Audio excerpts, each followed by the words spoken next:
Good morning, good afternoon, good evening, everyone. Thank you for attending this week's webinar. And this week, we are very pleased to have Professor Zhao from Brunel University and to give us a talk about combustion technologies for zero-emission, high-efficiency combustion engines.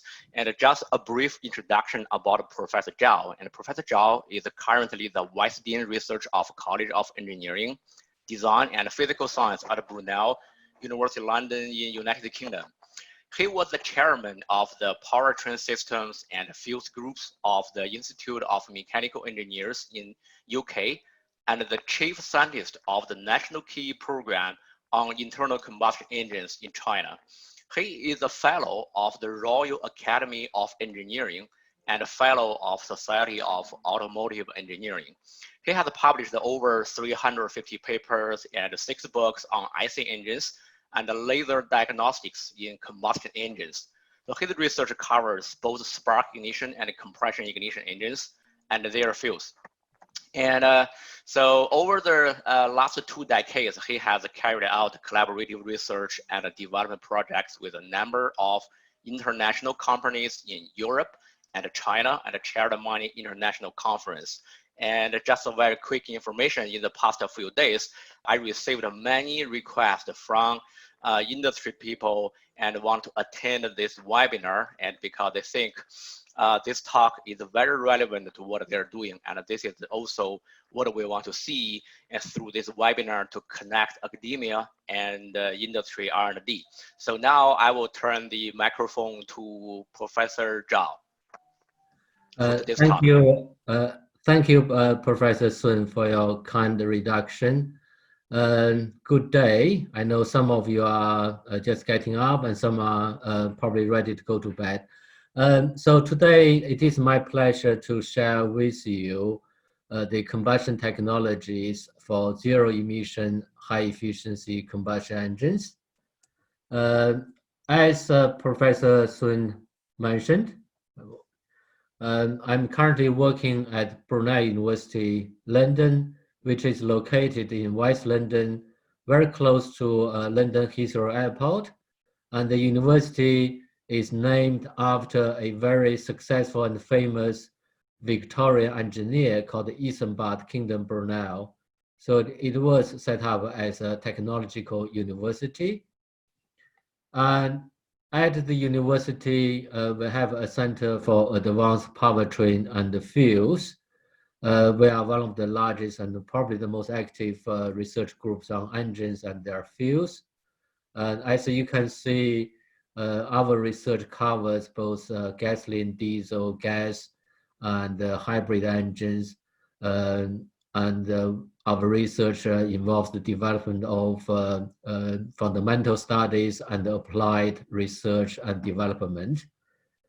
And we have a number of state-of-art, quite unique single-cylinder research engines, 3 camless engines and 4 optical engines. Some of them I will mention later in my presentation. So my presentation will start with a quicker overview of the current automotive powertrain system. I realize some of you may not be working in the automotive industry, but just to start by looking at the piston engine, although we call them as internal combustion engines, specifically we are focusing on reciprocating piston engines. If you look at the number of, if you look at the numbers here, some very interesting numbers. So if you start from the bottom left, 40 million, that's how many engines are produced each year for passenger cars. And over 90 million engines are produced in China alone every year.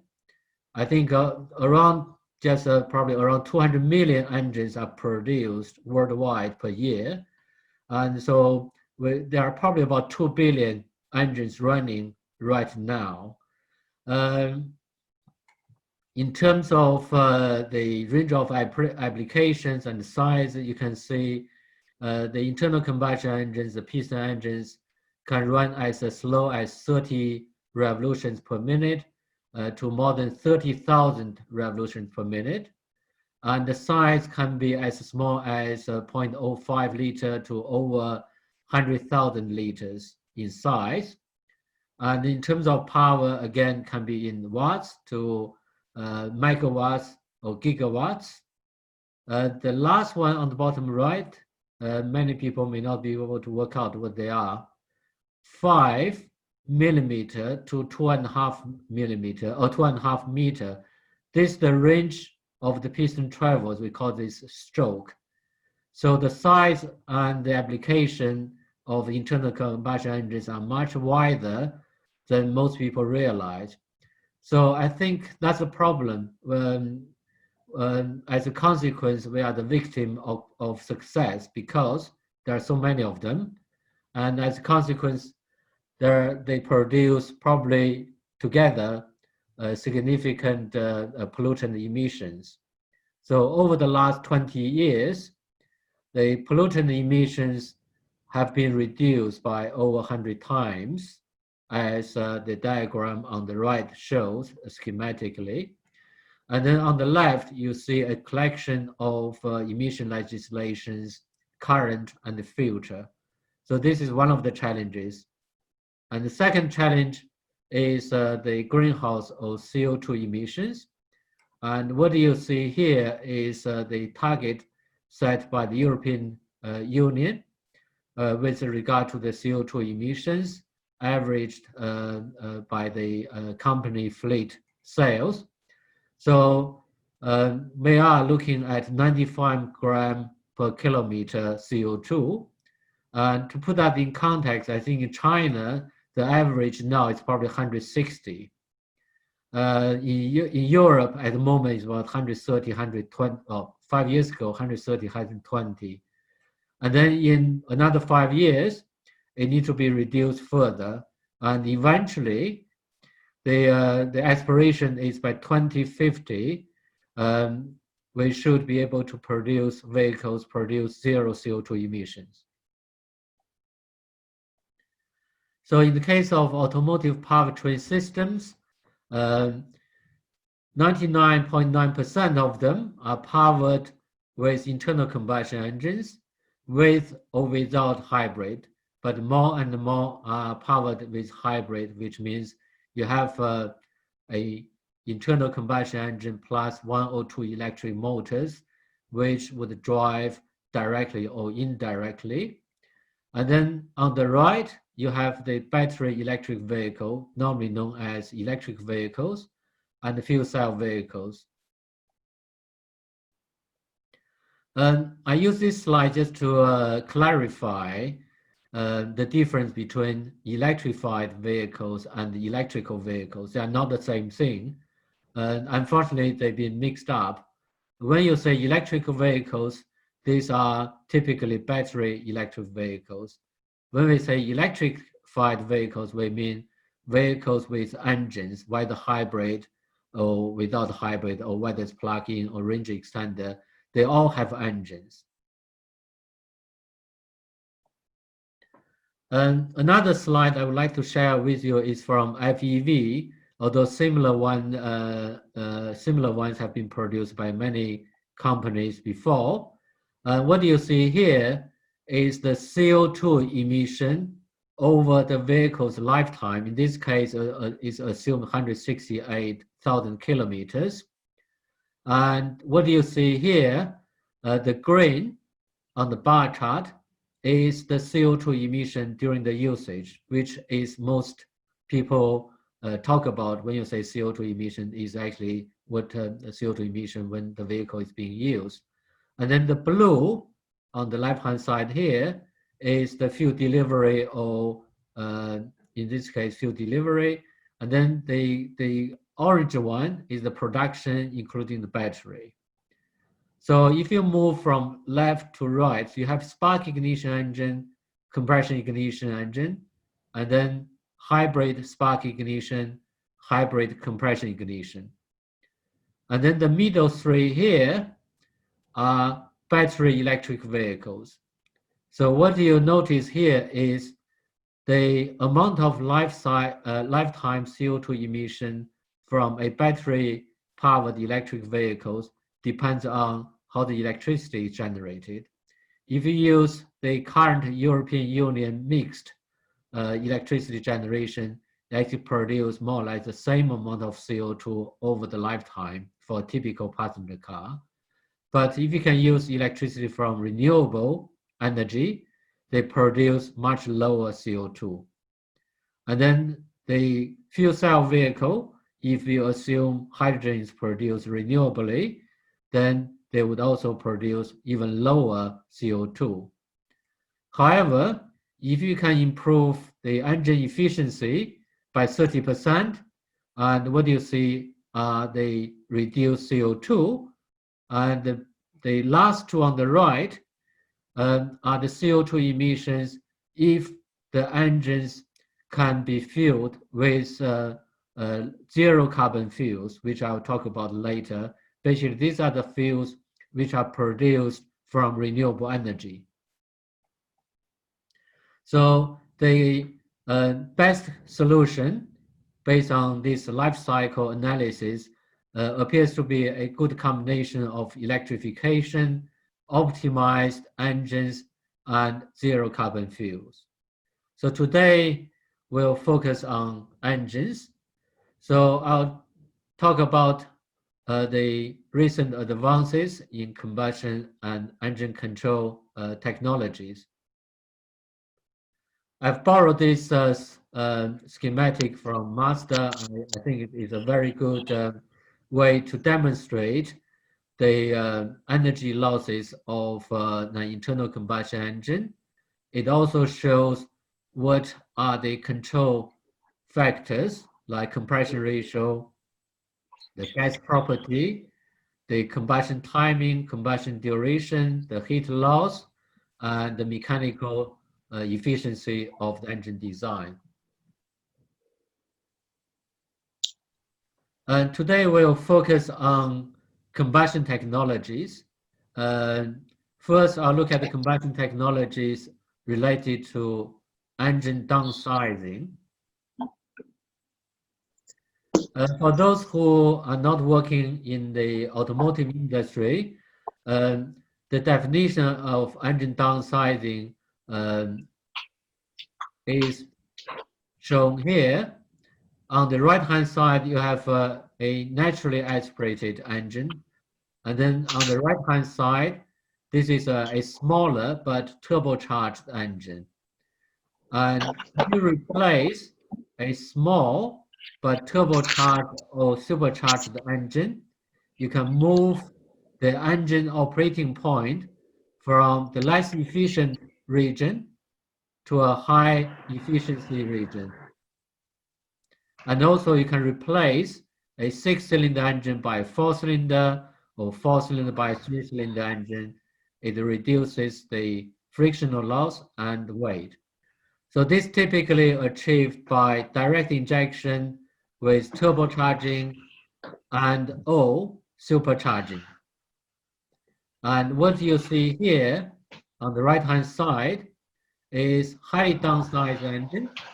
It's a 1.6 liter V6 engine. It produces 4 times the power of a normal engine, which some of you will recognize. If you don't, then I'll explain later. However, there are still the knocking combustion at low speed. This is the engine speed, and this is engine load. When you downsize the engine, the knocking combustion becomes more prevalent. Knocking combustion is an abnormal combustion caused by the auto-ignition of end gas after spark ignition. And then if you increase the air pressure by higher boost, you may experience what is known as super knock, or preferably, we call it low-speed pre-ignition. In this case, ignition happens before the spark ignition. So this graph shows you the in-cylinder pressure as a function of crank angle. So the blue line shows what happens during a normal spark ignited combustion process. It's very smooth. And then when you have knock-in combustion, you see the peak cylinder pressure goes up. However, if you have a pre-ignition, the in-cylinder pressure will be much, much higher. And this can cause significant damage to the spark plug, the valves, and piston, and the connecting rods. And with regard to the low-speed pre-ignition and some knock-in combustion, they are not regular. They happen very randomly. Okay. So, how do you suppress or minimize knock-in combustion? So we've done a lot of work with Mahle Powertrain and also BP. In a single-cylinder, highly boosted engine, this engine produces 140 kilowatts per liter, which is about 2.5 times a normal naturally aspirated engine. So it's a direct injection gasoline engine. One of effective ways to suppress knock-in combustion is by injecting water in the intake port or in the cylinder directly. By doing so, you lower the gas temperature, therefore you minimize the autoignition of unburned fuel and air mixture.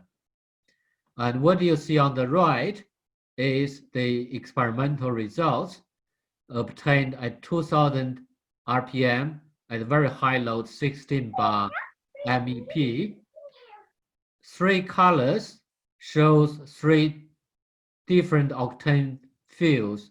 So this is blue one is 95 octane, and the middle one is the 97, and the green one is 100. So you can increase the octane fuel, and then you can get higher efficiency. And also, if you increase, as the horizontal axis shows, the amount of water injected, you can also increase the fuel efficiency.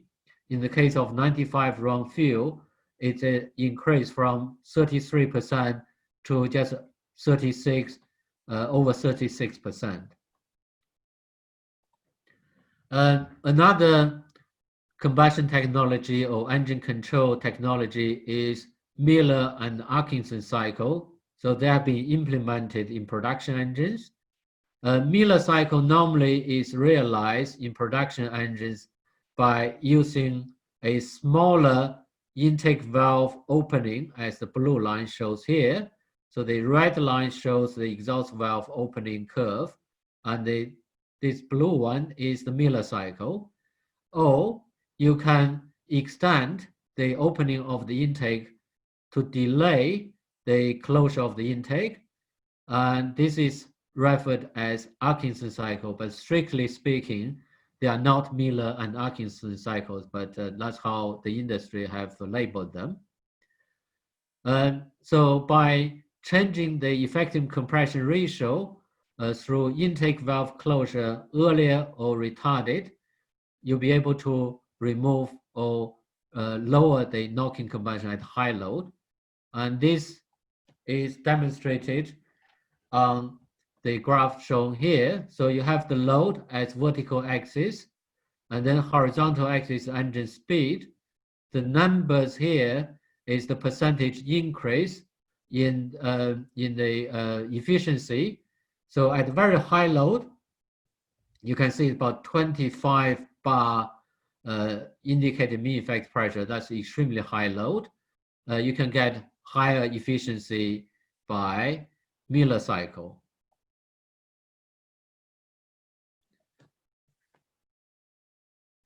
Now, what about low-speed pre-ignition?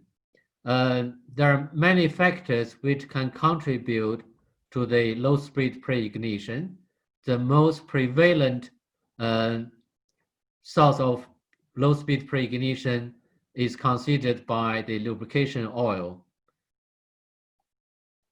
So we worked with a company to study the lubrication oil properties on the pre-ignition This was done in a single-cylinder optical engine. This was homemade. And unlike other single-cylinder engines, this engine make use of standard piston, but replace the cylinder head with a transparent window. In the process, we relocated the valves on the side so we can have a complete view of the combustion chamber. So to study the oil droplet ignition combustion, we actually employed a direct injection injector in the cylinder head. So we inject a oil droplets directly into the cylinder. And also we have a spark plug here. By positioning a high-speed camera over the top of the engine, we'll be able to see the ignition and combustion of the oil droplets. So what you see here are two high-speed movies, both with spark ignition. On the left-hand side is what happens during the normal spark ignition. You see the spark and see the flame propagation.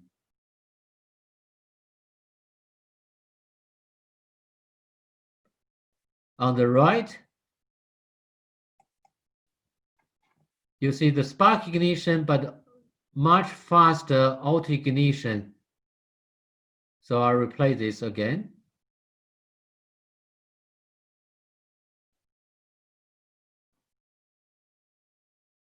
So that's caused by some oil ignition here.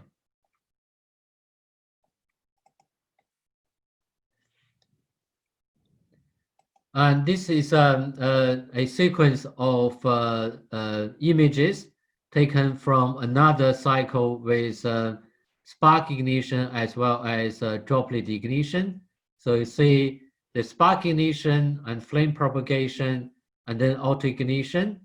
So you see two separate flame fronts, and the second flame front from auto ignition has overtaken the spark ignition, and as a consequence, it produces very high insulin pressure and oscillation in the pressure.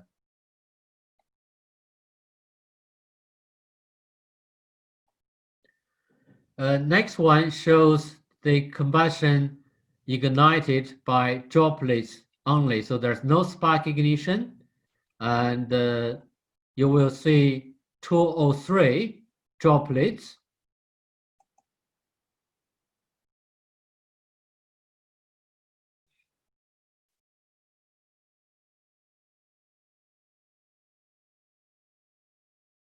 So you can see in this case, combustion is much more violent. And after the combustion, there are a lot of bright spots. We believe they are the oil droplets and the black carbon. The oil droplet may have been ejected from the piston rings.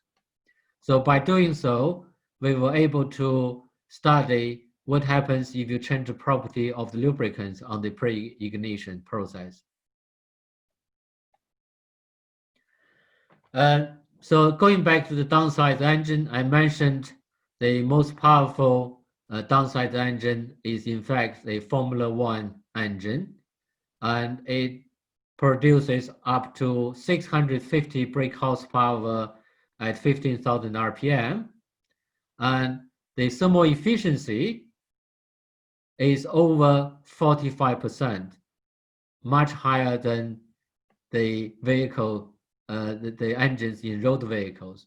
So next is auto ignition combustion. So as I mentioned previously, auto ignition combustion causes knock-in combustion and pre-ignition combustion, which can cause damage to the engine components. But in case of auto ignition combustion, we try to harness the process because it can burn with very lean mixture and with very high flame speed, very high combustion speed. And in the case of current compression ignition diesel engine, it has inhomogeneous mixture and then compression ignition followed by diffusion combustion. In the case of spark ignition, typically fuel and air mixture is pre-mixed before the ignition and followed by flame propagation. In the case of controlled auto ignition or homogeneous charge compression ignition, it combines the homogeneity of premixed mixture and the multiple ignition and combustion of lean or diluted mixture. So as a consequence, this combustion can produce zero NOx and no particulate emissions and high efficiency. So this slide shows the difference between spark ignition engine and controlled auto ignition combustion. So you have flame propagation in the case of spark ignition, but in the case of auto ignition combustion, it's multiple ignition. As a consequence, the pressure is higher, but much lower cycle-to-cycle variation.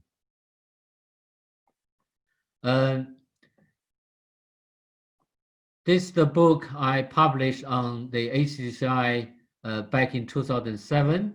We started working on gasoline compression ignition back in the late 90s, and they published the first paper on the four-cylinder gasoline engine. This is a production modified engine with port fuel injection, and then a direct injection, and then an engine which can switch between spark ignition and compression ignition engine. And the most recent and probably the only production engine which has got compression ignition gasoline combustion is the Mazda Sky Active X. And Mazda Sky Active X involves both spark ignited combustion and compression ignition.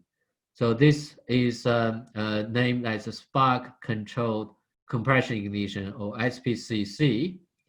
This has been in production since last year, and the engine has some very unique design and components. For example, it uses very high injection pressure, up to 700 bar injection pressure compared to typically 300 bar injection pressure of other gasoline direct injection engines.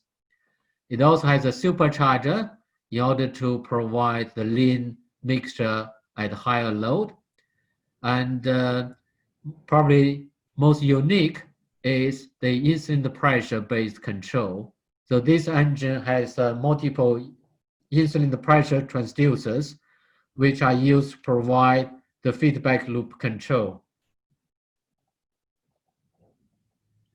Another example is the gasoline compression ignition pursued by Aramco with Delphi and a few other companies. This is just a diesel engine modified to operate with gasoline. And this is their most recent results reported in the Aachen Symposium last year. They have achieved thermal efficiency about 47 so far.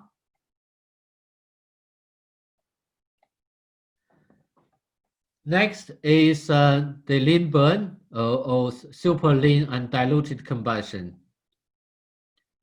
And the problem with lean burn combustion, first is how do you ignite the mixture? Second is how do you make sure the mixture will burn fast enough with lean or diluted mixture? One of the most researched topic at the moment is the pre-chamber multi-jet ignition.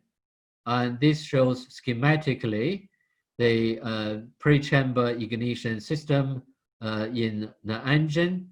And this is the CFD simulation of the pre-ignition system. We've been working with Mahle Powertrain. As you know, they have started working on the multiple jet ignition more than 10 years ago.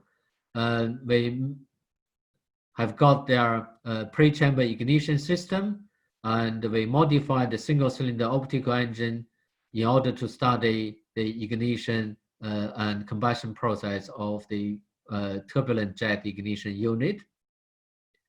And this is done via a high-speed camera and also spectroscopic studies. Due to the time, I just want to show a very simple result. What you see here is the distance the multiple jets traveled plotted against the amount of fuel supplied to the pre-chamber. So as you can see, if you have a relatively rich mixture, then the jets can travel much longer distance and ignite the mixtures further away from the central point. And this shows you the CFD simulation of pre-chamber ignition in a gas engine. Pre-chamber ignition is used in gas engines for many years now. Most of them are without pre-fueling, which means that you use fuel and air mixture from the main chamber to supply the pre-chamber and then ignite it. But at the moment, we are also looking at fueling the pre-chamber in a gas engine.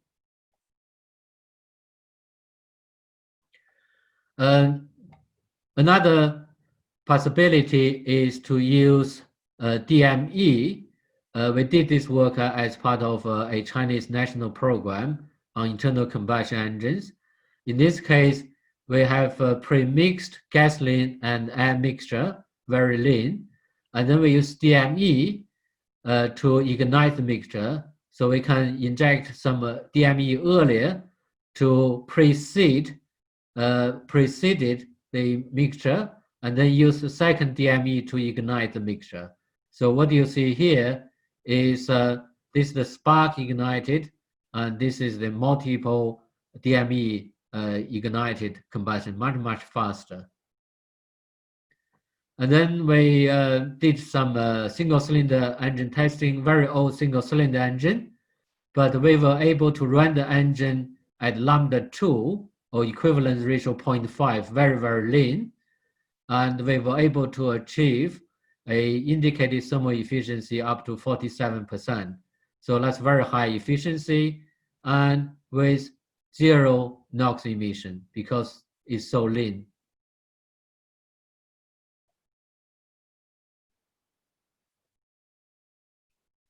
But how high the thermal efficiency can go up to? This is from Mazda. And as you can see, this is the indicated thermal efficiency. This is the baseline, their baseline. And by combining of lean mixture with boosting and reduce heat loss, they were able to achieve 56% thermal efficiency. That's significantly higher than what is in production at the moment. It's about 43% indicated thermal efficiency, but most would be around 40%. So finally, let's look at whether it is possible to produce zero-emission engine powertrain systems. If you look at the current light-duty Euro 6 NOx emission is 40 microgram per meter cube.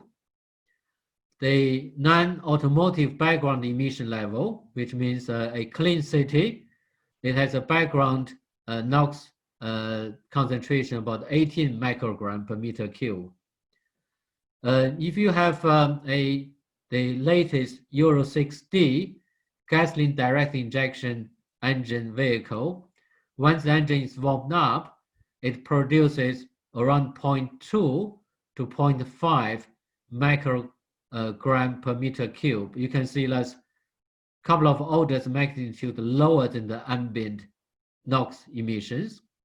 At the moment, the cold start still produce too high NOx emissions, but with electric preheating, as has been demonstrated, you can achieve the same low level of or zero level of NOx emissions. So if you combine electric heating in a hybrid vehicle with the latest engine technology and after treatment, you can produce zero impact emission in terms of pollutant emissions. But what about CO2? I borrowed this one, I think it's from Bosch, which shows what would be possible when there are plenty of renewable energy to produce electricity, from which you can produce hydrogen, and then hydrogen can be combined with CO2 to produce different type of liquid fuels. And in this case, the fuel used by internal combustion engines will produce zero CO2 over the life cycle. So it is possible to produce zero emissions if the fuel is a zero carbon. So the engine doesn't produce carbon, it's actually the fuel.